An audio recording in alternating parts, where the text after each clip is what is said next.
ఇప్పుడు సింధూరం తీసి ఆయన గండస్థలానికి ఇలా అలదారనుకోండి. సాధారణంగా విఘ్నేశ్వర పూజ చేసేటప్పుడు ఏం చేస్తారంటే అంత పూజ చేస్తారు, కానీ ఆయన బొగ్గలకి సింధూరం రాయరు. అలా పూజ చెయ్యకూడదు అని శాస్త్రం. మిగిలిన వాళ్ళకి బొట్టు పెడతాం, విఘ్నేశ్వరుడికి కూడా బొట్టు పెడతాం, కానీ విఘ్నేశ్వరుడికైతే గండస్థలం మీద ఈ రెండు పక్కల కొంచెం సింధూరం రాసి పూజ చేయాలి.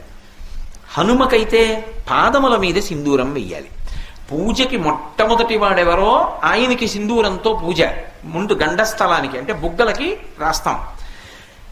చిట్ట చివర మంగళహారతి దగ్గర హనుమ ఆయన పాదముల మీద సింధూరం వేస్తాం. పూజ మొదటి వాడికి పూజ చివరి వాడికి సింధూరంతో పూజ ఉంది, ఇంకా మధ్యలో లేదు. అమ్మవారికి వాళ్ళకి పాపట ప్రారంభంలో సింధూరం పెడతారు. అందుకే శృతి సీమంత సింధూరి కృతపాదబ్జధూళిక అని లలితా సహస్రంలో నామ